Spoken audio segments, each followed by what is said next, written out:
Hey YouTube, it has been a minute since I recorded a video, and if you know me, you'll know that's because there's been a few things going on.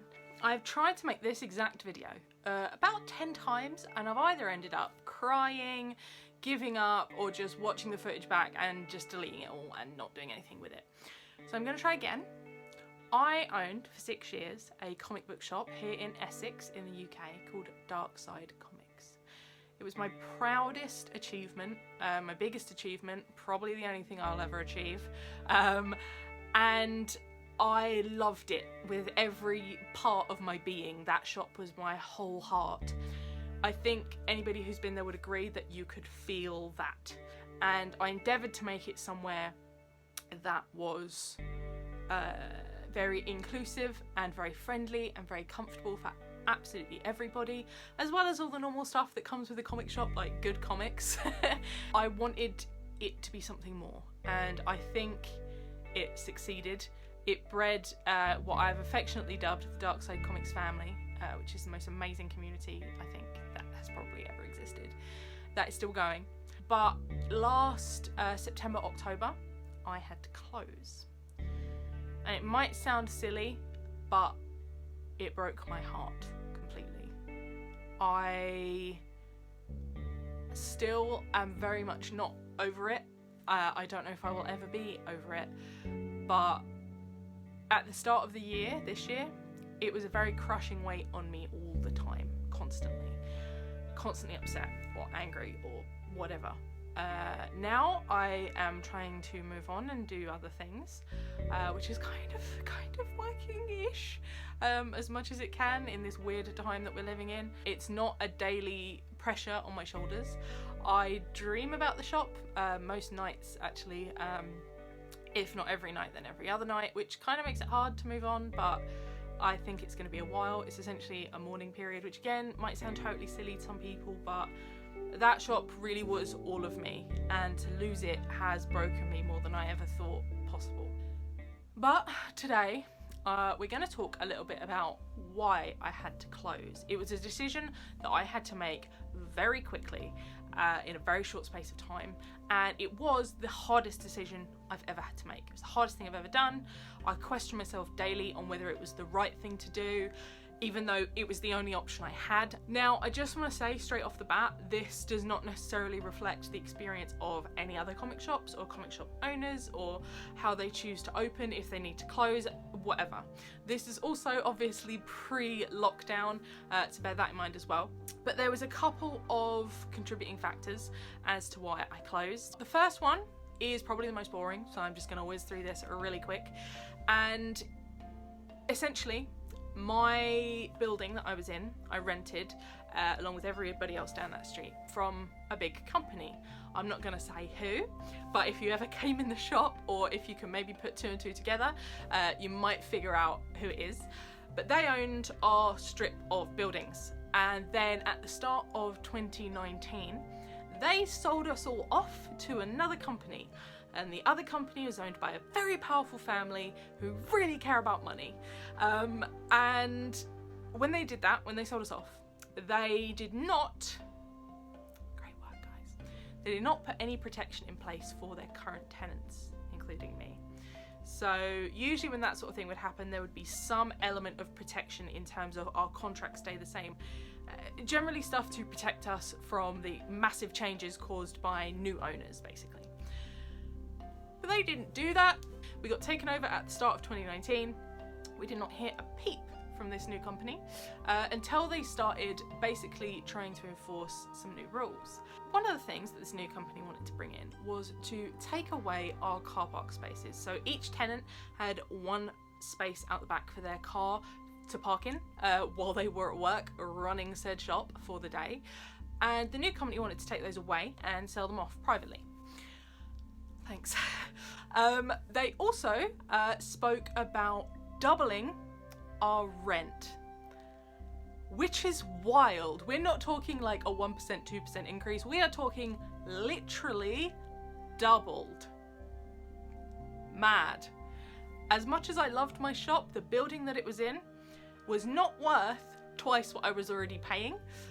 To give you a little bit of context, the buildings are underneath a train line. So not only is there a big noise every 15 minutes, but the walls rattle quite frequently. The walls themselves are metal and they back onto the brick structure outside with no insulation, and that's a structural thing because of how they have to be built. The floors are concrete.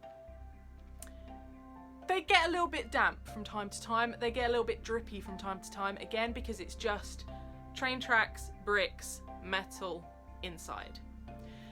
As you can imagine, they got a touch chilly in the winter. I am talking me standing in the shop in a onesie, pajamas underneath the onesie, 3 blankets on, a hat, socks, and a hot water bottle, gloves. Like that, I'm not even exaggerating. You can ask anybody that came in the shop during winter and they will attest to how freaking cold I was. And that's the other thing. If you tried to heat these bad boys, literally nothing happened. The heat would go up and out and it's gone. So I loved my shop with all its chilly quirks,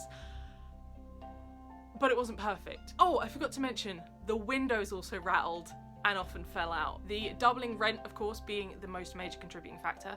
And that was a big thing, but it's the most boring thing. I have no control over it. I don't know if they have gone ahead and done that, obviously, because I left when I did. That was intentional. They were talking about putting these new things in place very quickly. So for me, that immediacy was important. I had literally, I think, a weekend to decide, and that weekend started with me finding these things out, crying for probably 24 hours, and just trying to figure out how to make it work. And the only way I could do that was to close, which might be the definition of not making it work, but it was kind of my only choice. However, there were other contributing factors, and these are the ones that are a little bit more interesting if you're into your comics and stuff. And I assume if you have clicked on this, you at least have a passing interest in comic books. I could see last year, towards late summer of last year, that the foundations that held up the comic industry were, in my opinion, crumbling. Very much bricks falling away under your feet is how I would describe it. I think that has continued to happen. I think lockdown and all this pandemic situation is only going to serve to make it worse, possibly to the point that it's irreparable. That again, this was a huge factor for me. And okay, it was based on my predictions and what I could see I thought was going to happen. Some of that has happened, which I think a lot of this pandemic situation will be used to push through certain things in the comic industry. So what do I mean? Comic books all around the world are distributed by one company. So there are other companies that might be able to distribute graphic novels, but there is only one company from which comic book retailers can get comic books. So all the publishers that make all these different comic books, say Marvel and DC, just for instance, they produce it, they send it to a distributor, the distributor distributes it to the retailers. And there's one distributor. I think you can probably see where this would cause problems. So the distributor, is no secret, is called Diamond Comics Distributors. There is Diamond Comics in the US, which to my knowledge distributes to the US and rest of the world. And there is Diamond Comics UK, which as far as I know, distributes to the UK and Europe. They have a complete 100% monopoly on the industry. Generally speaking, they have horrible customer service. They are pretty terrible at doing their only job, which is distributing. There are actually Facebook pages dedicated to the severity of the damaged stock that comes through from Diamond. All manner of things are found inside the boxes from Diamond, from broken glass to human blood. I am not joking. They are essentially able to charge whatever they want because they have no competitors. So it's kind of a situation where if you don't like it, you're stuffed. So you have to just get on with it.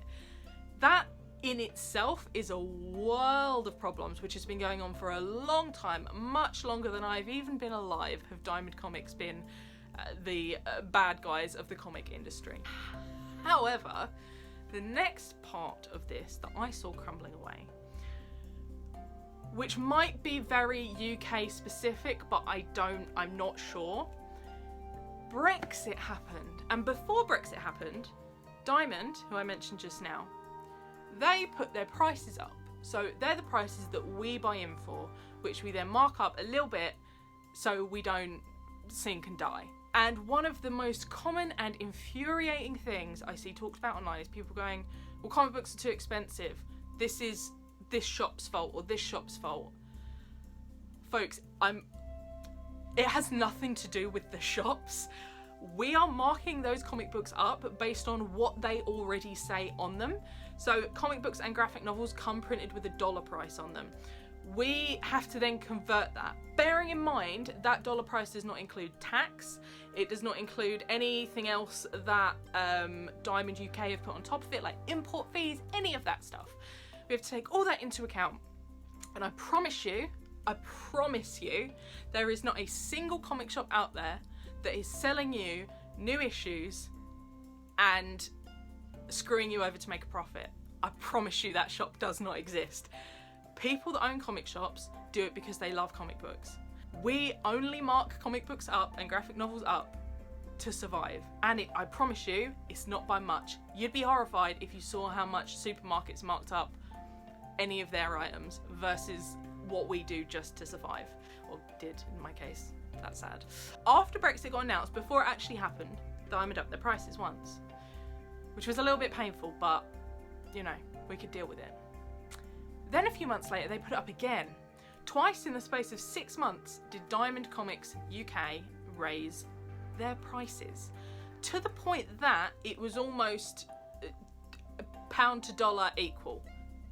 Mental, because that shouldn't be how that works. And there's only so much that comic book retailers can charge for comic books, partly because they literally have the prices printed right on them, and partly because, being realistic, people aren't gonna just keep paying more and more for the same amount of books. They're either gonna get annoyed and stop reading altogether, or they're gonna cut their lists dramatically, and it doesn't work. I think the retail industry anticipated that yes, they might change around Brexit, but this was almost a year before. On top of that, the comic publishers, there's two in particular, not going to name names, it's really obvious, don't always work with retailers. All retailers want to do, or we want to do, is sell comic books. That's it. We just really like them and we want other people to read them, please. But you would be amazed the hoops one has to jump through. So completely ignoring Diamond's issues here, talking straight to a particular couple of publishers. Every month, retailers get a big old catalogue to go through and pick stock from, essentially. And that's got its own issues, which I'll bring up in a minute. And in that, ideally, you have pages and pages, all the different publishers, everything that's coming out. Brilliant. Oh, okay, this comic's about this comic's about this. In an ideal world, you would get a picture of the front cover, lovely, then a couple of panels from the inside, because often the interior artist is different from the cover artist, and then a little bit about the story. What's even better is some publishers, who are awesome, will send retailers early copies of the comic books. Now, sometimes these aren't finished, they might not be coloured, they might not be edited, sometimes they are completely finished, and they're usually watermarked to death so that we can't share them anywhere else, which is amazing, like good, as it should be. With the idea that we read them and we can then sell them from that point. So I'm going to say their name because they're amazing. Image Comics were fantastic at doing this. Boom Comics, fantastic at doing this.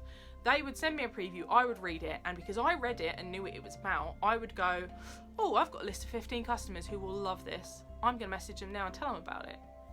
That's how you sell comic books. A huge amount of comics retail is hand selling. You know, picking something up and going, I've read this, here's why it's good. You know, blah, blah, blah, blah, blah. Another part that was huge for me in particular was knowing my customer base so deeply that I could recommend them something that I knew 100% they would love. my track record for that is pretty good. Probably nearly perfect, I would say, not to brag about my very specific set of skills. So to read those early PDFs is exactly what we need to sell comic books, because when they come out on the day, they come out and they go out and they sell. We don't have time to sit and read 15 different comic books because we need to know what they're about to sell them. We don't have time. Whereas if they send me 15 PDFs, I can read them over the course of a month when I have spare time. That, like, for some reason, to some publishers, that is an insane concept. To others, it's the norm, and I will forever be grateful for the publishers that did that and continue to do that. But a couple of the big ones don't, and when they started, they would give you like a couple of pages, which is about as useless as a chocolate teapot, because I still don't know if this book is any good if you're showing me 3 pages from the middle of it where I have no idea what's going on. Also, when you would come to order these things, rather than, like I said, some story information, maybe some art previews, there would be a big black page that just kind of said censored or redacted. Title, oh, redacted. Oh, and no information. Oh, but it's $5.99 and you want me to order 1,000 of them to get one variant that I also can't see. Cool, that's actually gonna be a no then. Skip to 3 months later. Every customer in the world now wants this book because it's just come out. I haven't got any because that publisher didn't tell me it was A, important, or B, show me anything about it. Thanks. Now I look like an idiot because you can't sell your product properly. There are other instances that are kind of situation specific, but that should give you the gist of certain publishers being completely inept and unable to communicate and cooperate with retailers, who are the people selling the product. And there is a lot of chatter in retailer circles that the reason they do this is because, to put it really bluntly, they don't care. They don't care about comics retailers, because why should they when they can sell that product direct digitally? They don't care about readers because the readers don't bring in the kind of money that the films bring in. They don't care about good stories. They just want stories that make money. It certainly looks like and feels like comics and retailers and readers are their last priority. We are bottom of the list. They have no interest in making the system easier to work with. They have no interest in coordinating, cooperating, or even collaborating with retailers. And it's getting worse and not better. That's major. And there's some publishers who are wonderful. Like I said, Image Comics, Boom Comics, even Archie Comics to an extent, have all done amazing and do their hardest to make it easier. But the biggest players in the game do the exact opposite. And I saw that happening already summer of last year, and it was getting worse. And I could see it getting worse. And I had a feeling it would get worse. And if my retailer pals who are still retailing and trying to survive through the lockdown, if they have anything to go by, it seems like it's gotten a lot worse than that even. And lastly, in terms of industry stuff, the way that it works in terms of ordering product and selling product is also completely archaic and utterly nonsensical. That big catalogue I talked about, we look through that, we pick the product we want. The product in there is not coming out for 3 to 6 months. So we have to predict in 3 to 6 months, are enough people going to care about this character in 6 months that they'll buy that comic book? Don't know. Okay, benefit of the doubt. Let's say yes. 2 months later, a film comes out with that character in. The film's terrible. Nobody cares about the character anymore. Could I just go back and could I just I don't want that book anymore. Nope, sorry. You missed the final order cut-off. When was that? About a month after you ordered it. Okay, so I'm stuck with this product, right? Yeah.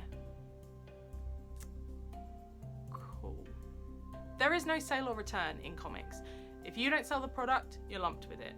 That, I think, happens in certain industries, certainly not the way that everything works, because I know other shop owners who sell different kind of product who have it on sale or return. Great. I understand that's not always going to work. However, forcing retailers to order stuff potentially half a year in advance and then not letting them do anything with it if it sucks 6 months later is not cool. Does not work. Don't know why this happens. I appreciate there is a chain of production. I appreciate there is printing to be done, printing numbers, all of that stuff. But the book industry doesn't do it. So what's the difference? Okay, so you might have a weekly product or a monthly product. I refuse to accept there is not a way around that. I refuse to accept it. And they do this thing, as I mentioned, called final order cutoff, which it comes a little bit after the initial order date. It's when you can adjust your orders up or down. If you miss that, or if you miss one line on the spreadsheet or whatever, or maybe something happens after final order cutoff, you are stuck. You are screwed with it. The system doesn't work, hasn't worked for a long time, and nobody's fixing it. Which I do not put on the retailers at all. This should be a production, publisher and supplier fix, but they don't care enough to fix it. Do you see the issues here? Do you see the issues here? Without literally going for another hour about the problems in the comic industry, I will sum that up as comic industry issues. They were a huge part of it. They were, to be fair, the landlord issues were the main reason I closed. I had to close. The comic industry issues were the reason I didn't try and reopen elsewhere, because as I saw what was happening around Brexit, I realised how unstable the comic industry was. And all those things I spoke about are contributing factors to what I believe makes the comic industry unstable. And with the way Brexit panned out, and pre-Brexit, before we even knew anything was happening, I could see how shaky those legs on the comic industry really were. And something in my mind just went, nah, because if something bigger than this happens, what's going to happen to the comic industry? And it turned out to be weirdly prophetic that less than 6 months later, a world-changing event happens, and sure enough, the comic industry is about to hit the deck. It's weird that I had this feeling and these kind of thoughts, and that's what happened. I don't want it to crumble. I love comics, and as problematic as it is, I love the industry. There's a lot of ins and outs I could really go into the comic industry side stuff, but it's gonna end up an hour long. To be fair, those were pretty much the issues that forced me to close. And like I said, I found out that all these changes were coming very quickly. I had a very short time to decide, and I also didn't want to deceive my customer base, my family in any way, because they are like family to me. They were and still are. So I had to come to this decision. I had to be sure of that decision, and I had to put it in action within less than a week. So I didn't want to be going in there every day, putting on a happy face, and essentially lying to people. I mean, some people have to do that for the sake of preservation, not judging you. Me personally, I couldn't bring myself to do it. I'm also a horrible liar, so it just wouldn't have worked. I did not stop crying, and then I had to tell every single person that came through the door what was happening, and that broke me even more. I thought this might be interesting to some people. Maybe it isn't. Maybe it's completely boring and everyone's like, why are you talking about this for 15 minutes? But I just kind of wanted to break the seal on coming back to YouTube. It's been so long. I'd like to do more videos again, because Lord knows I have a hell of a lot of spare time right now. As you can see, my Switch is over there. I've been playing Animal Crossing like there is no tomorrow, so wouldn't be mad about doing some more videos. But yeah, I'm okay. I'm trying to get on with it. I dream about the shop every day. I miss it every day. I will never stop missing it. If you ever came in, thank you, and I love you. And I can't finish these by saying see you on the dark side anymore, so help me come up with a new outro. Please put it in the comments. Anything would be great. I'm gonna leave it in your very capable commenting hands. Leave me a little note. Let me know if there's anything you want me to do. A few people suggested doing an ask me anything about owning a comic shop If you want me to do that, let me know. Maybe no one will watch this, who knows. But yes, thank you for watching, and ... I wait for your outro suggestions. Love you, bye.